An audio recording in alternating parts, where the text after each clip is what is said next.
You are listening to How to Get Over Your Ex, episode number 221.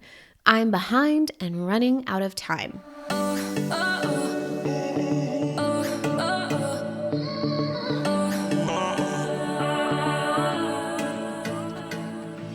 Welcome to How to Get Over Your Ex, a podcast on getting over your ex without it just taking time.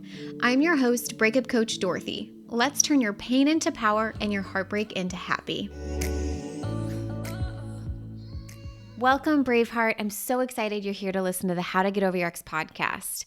This is the Netflix of breakups, short, powerful, and actionable episodes that help you along your breakup journey.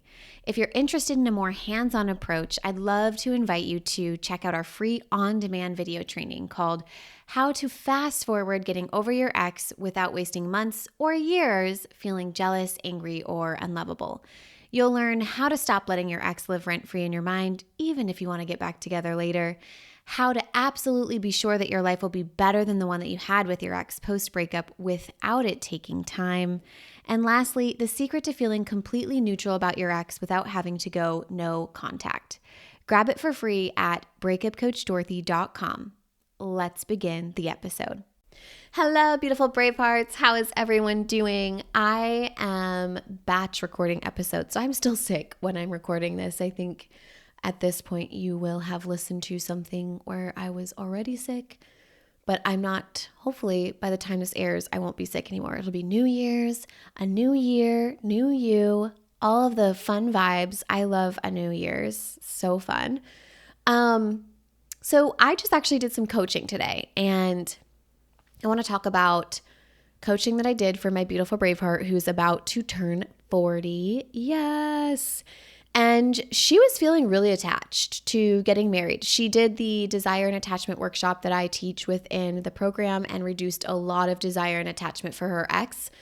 But she found that she was still attached to getting married and having a family. And I always talk about desire not being a problem. Like, you definitely want to keep your desire for the outcomes that you want in your life.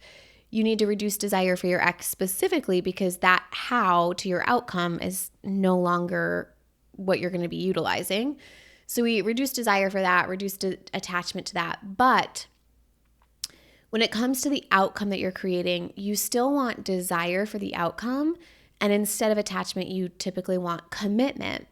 But I want to talk through this a lot because I think time and feeling like you're running out of time and being behind is directly related to feeling attached to creating a lot of things in your life. But specifically, I loved this example with this Braveheart where like I said, she's feeling attached to getting married and having a family. And when we look deeply at, why is that? We realize that it's coming from impatience, it's coming from urgency, because she couldn't stop thinking that she was running out of time.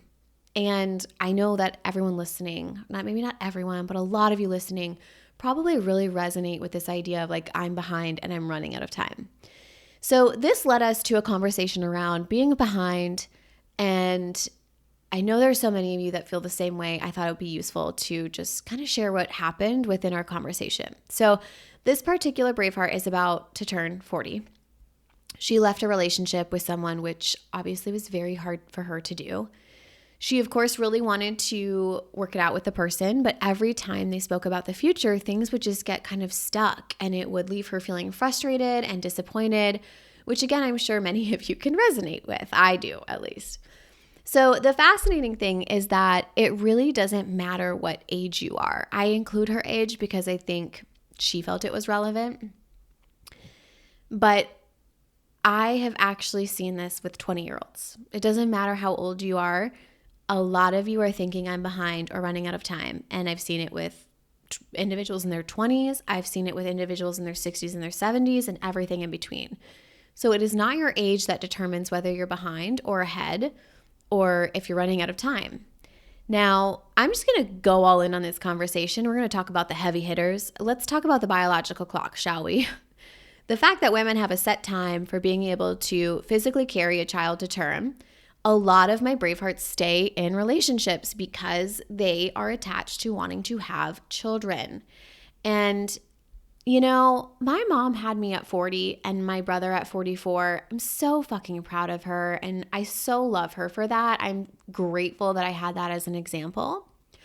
But with this being said, the very first question I had to ask my client in our session was really a game-changing question that I want you to ask yourself if this is something you're struggling with. It's going to change everything for you, okay? Are you ready? The question is, how much time do we actually have? Oh, right. There goes the brain. Short circuit, malfunction, cannot compute. Like literally, how much time do we have? We have no idea how much time we actually have. It's crazy to actually think about that. We have no idea like what's possible with science. We don't know if we're going to die in an accident tomorrow. There's literally no way to say we have enough time or we don't have enough time, or because we don't know the end. We literally have no idea. But anyways, I'll keep it as real as I can with you because time is a whole construct, all of the things. But let's just go all the way and talk about bearing children and all of the things.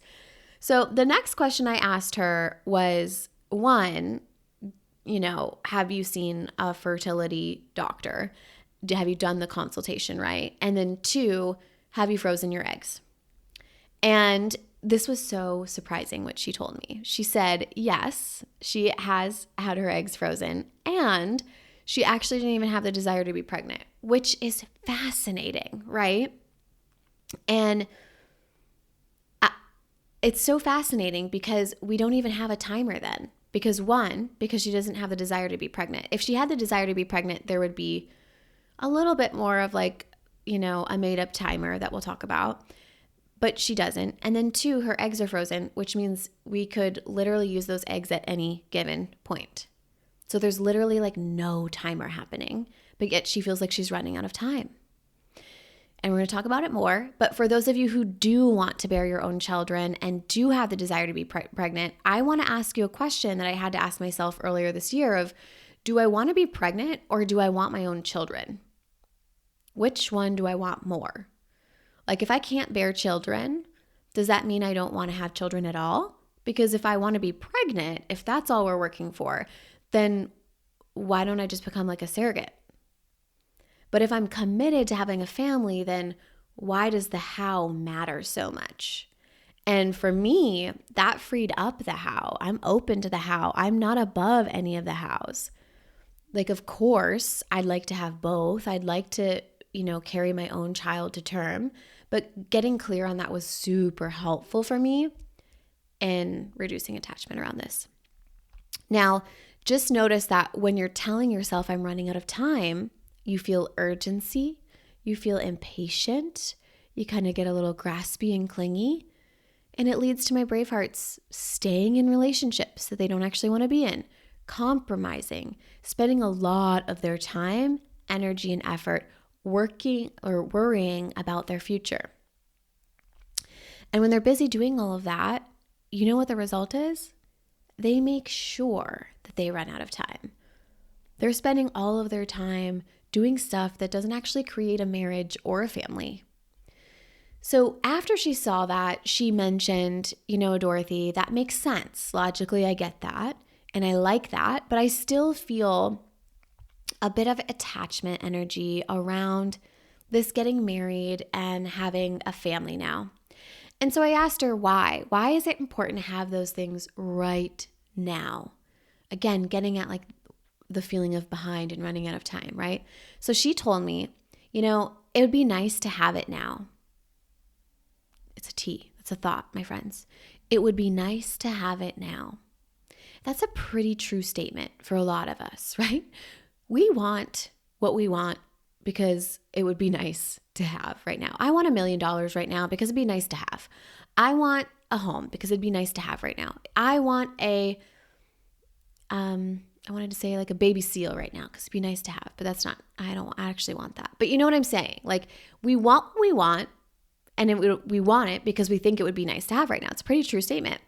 She had some justifications for herself around why those things would be nice right now, like why having babies right now and having a family right now would be good for her. But the reality of the situations, Bravehearts, is that it would be nice to have that right now, and it would be nice to have it later too. Both of those thoughts are true at the same time, even though they contradict one another. And my friends, you have just learned the secret to attachment. The secret to non-attachment, to detachment, to reducing attachment. Your life is amazing with it, and your life is amazing without it. Both are true. Both can exist at the same time. It's that simple. Isn't that crazy to think about? Immediately, she felt relief. I saw it in her face. The weight lifted off her shoulders. You could see it through the Zoom screen. It was so cool. Now, more often than not, the reason timing is a problem for people is because of the attachment. And that's why I bring up attachment in our episode today. Timing wouldn't be a problem for us humans if we weren't attached to having that person in our life or having that outcome in our life right now. But notice when we realize there are pros and cons to both scenarios. Having my ex and not having my ex, right? Pros and cons to both of those scenarios. Having a baby now or having a baby later, no matter what, it'll be the 50-50 experience. I'm going to have positive and negatives either way. I'm going to feel feelings either way. I'm going to have obstacles and successes either way. No matter what, all of that will appear in my life, no matter the timing. So you are not on a timeline because the timeline, my friends, is made up. And I'm a soul living here in a human body on this earth, and I'm not here to have a normal life. So of course, I'm not going to have a quote unquote normal timeline. Okay? The wild thing here is that I've seen people have kids and get married early. So then you would bucket them and you'd say they're ahead of the timeline. Well, that scenario comes with its own group of pros and cons. Then someone has kids and like a family when you are supposed to have that, say, again, supposed to in quotes, let's say that's in your late 20s, beginning 30s maybe, and you have a whole new set of pros and cons, and they're right on timeline, but still have the pros and cons. Then you've got, anyone after 35 and you're like, oops, because some male doctor somewhere told us that's a geriatric pregnancy that we must be behind. Got thoughts and feelings about that clearly. But even if we went along with that, cool. We have pros and cons. Like there's 3 groups and all of them have pros and cons. They're all just different flavors. Now, I realized that I really dove deep and applied this concept primarily to women and having children. But obviously, that's what I talk about a lot in the work that I do.